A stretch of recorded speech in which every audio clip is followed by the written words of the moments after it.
بسم اللہ الرحمن الرحیم الصلاۃ والسلام علیکہ یا رسول اللہ وعلیٰ علیکہ و صحابیکہ یا حبیب اللہ۔ حضرت عمر فاروق رضی اللہ تعالیٰ عنہ کا عدل و انصاف۔ حضرت شبیر رحمۃ اللہ علیہ کہتے ہیں کہ حضرت عمر اور حضرت ابی بن کعب رضی اللہ تعالیٰ عنہ کے درمیان کھجور کے ایک درخت کے بارے میں جھگڑا ہو گیا۔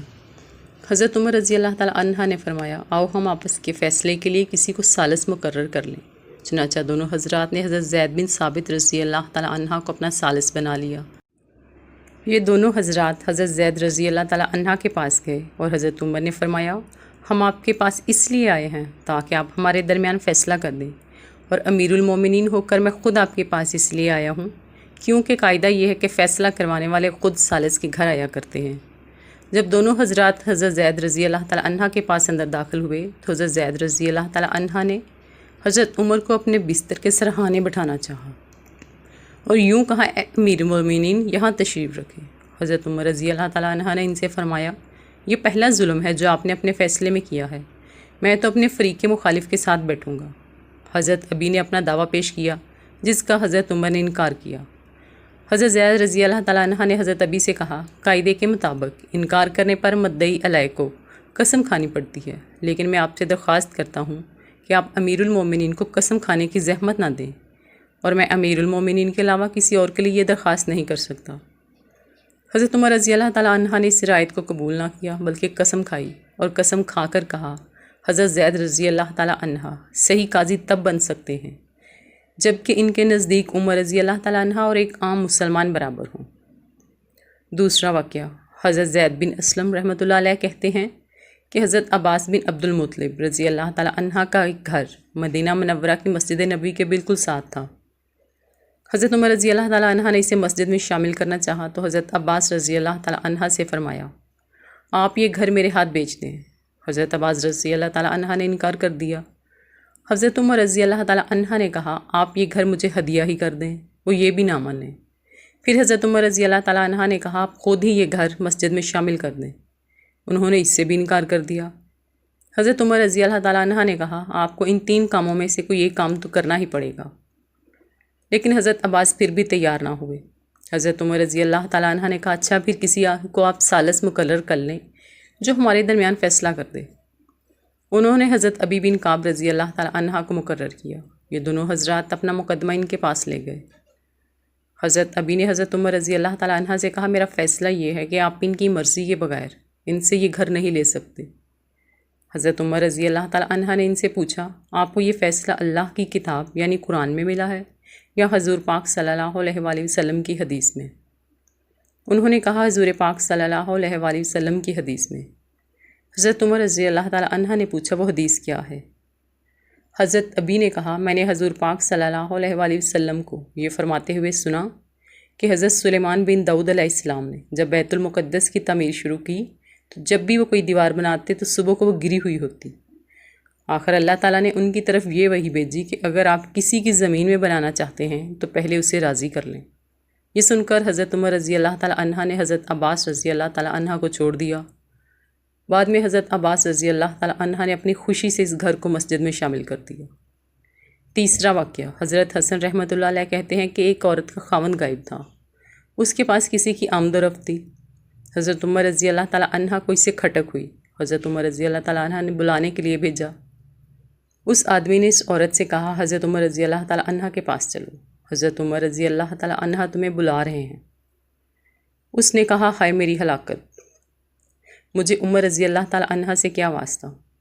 وہ گھر سے چلی، وہ حاملہ تھی، ابھی وہ راستے میں تھی کہ وہ گھبرا گئی، جس سے اسے درد ذات شروع ہو گیا۔ وہ ایک گھر میں چلی گئی جہاں اس کا بچہ پیدا ہوا۔ بچہ 2 دفعہ رویا اور مر گیا۔ حضرت عمر رضی اللہ تعالیٰ عنہ نے حضور پاک صلی اللہ علیہ وآلہ وسلم کے صحابہ سے مشورہ کیا کہ میرے ڈر کی وجہ سے وہ عورت گھبرا گئی اور بچہ قبل از وقت پیدا ہو گیا، اس وجہ سے وہ بچہ مر گیا، تو کیا اس بچے کے یوں مر جانے کی وجہ سے مجھ پر کوئی چیز شرعاً لازم آتی ہے؟ بعض صحابہ نے کہا کہ آپ پر کچھ لازم نہیں آتا کیونکہ آپ مسلمانوں کے والی ہیں، اور اس وجہ سے آپ کی ذمہ ہے کہ آپ ان کو ادب سکھائیں، کوئی کمی دیکھیں تو انہیں بلا کر تنبیہ کریں۔ حضرت علی رضی اللہ تعالیٰ عنہ خاموش بیٹھے تھے۔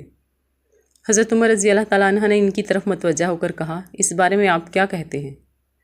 حضرت علی رضی اللہ تعالی عنہ نے کہا اگر ان لوگوں نے یہ بات بغیر کسی دلیل کے محض اپنی رائے سے کہی ہے تو ان کی رائے غلط ہے، اور اگر انہوں نے آپ کو خوش کرنے کے لیے یہ بات کہی ہے تو انہوں نے آپ کے ساتھ خیر خواہی نہیں کی ہے۔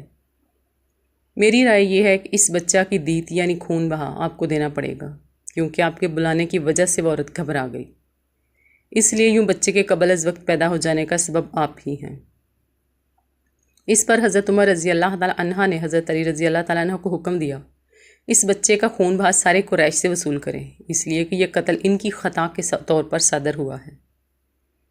چوتھا واقعہ، حضرت عطا کہتے ہیں حضرت عمر رضی اللہ تعالیٰ عنہ اپنے گورنروں کو حکم دیا کرتے تھے کہ وہ حج کے موقع پر ان کے پاس آیا کریں۔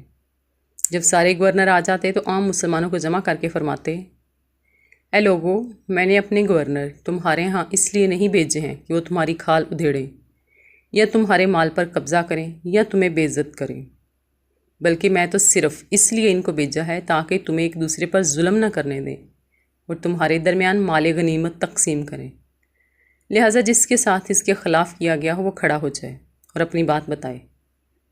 چنانچہ ایک مرتبہ انہوں نے گورنروں کو جمع کر کے لوگوں میں یہی اعلان کیا تو صرف ایک آدمی کھڑا ہوا اور اس نے کہا، اے امیر المومنین، آپ کے فلاں گورنر نے مجھے ظلماً 100 کوڑے مارے ہیں۔ حضرت عمر رضی اللہ تعالیٰ عنہ نے اس گورنر سے کہا، تم نے اس سے کیوں مارا؟ اور اس آدمی سے کہا، اٹھ اور اس گورنر سے بدلہ لے۔ اس پر حضرت عمرو بن عاص رضی اللہ تعالیٰ عنہ نے کھڑے ہو کر کہا، اگر آپ نے اس طرح گورنروں سے بدلہ دلانا شروع کر دیا تو پھر آپ کے پاس بہت زیادہ شکایات آنے لگ جائیں گی، اور یہ گورنروں سے بدلہ لینا ایسا دستور بن جائے گا کہ جو بھی آپ کے بعد آئے گا اسے یہ اختیار کرنا پڑے گا۔ حالانکہ اپنے گورنروں سے بدلہ دلوانا ہر امیر کے بس میں نہیں ہے۔ حضرت عمر رضی اللہ تعالیٰ عنہ نے فرمایا، جب میں نے حضور اقدس صلی اللہ علیہ وآلہ وسلم کو اپنی ذات اقدس سے بدلہ دلوانے کے لیے تیار ہوتے دیکھا ہے تو میں اپنے گورنر سے کیوں نہ بدلہ لوں؟ حضرت عمرو نے کہا، آپ ہمیں اس آدمی کو راضی کرنے کا موقع دیں۔ حضرت عمر رضی اللہ تعالیٰ عنہ نے کہا، اچھا چلو تم اسے راضی کر لو۔ چنانچہ اس گورنر نے ہر کوڑے کے بدلے 2 دینار کے حساب سے 200 دینار اس آدمی کو بدلے میں دیے۔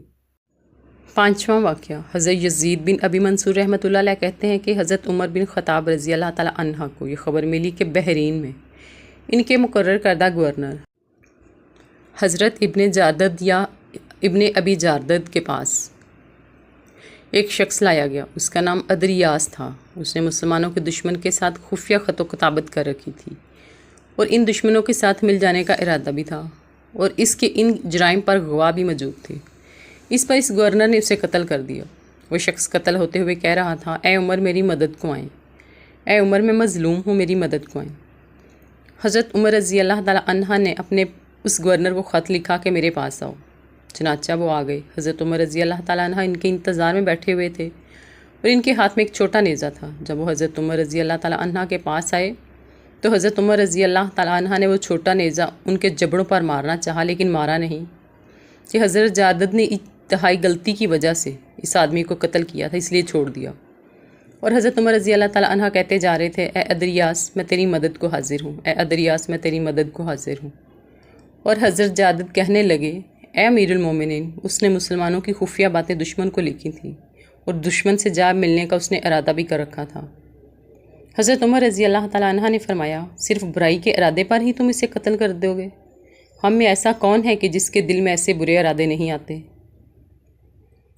اگر گورنروں کے قتل کرنے کا مستقل دستور بن جانے کا خطرہ نہ ہوتا تو میں تمہیں اس کے بدلے میں ضرور قتل کر دیتا۔ ناظرین، اس سلسلے کی دوسری ویڈیو انشاءاللہ کل اپلوڈ کر دی جائے گی۔ ویڈیو اچھی لگی ہو تو لائک کر دیں، چینل پر نیو ہے تو سبسکرائب کر دیں۔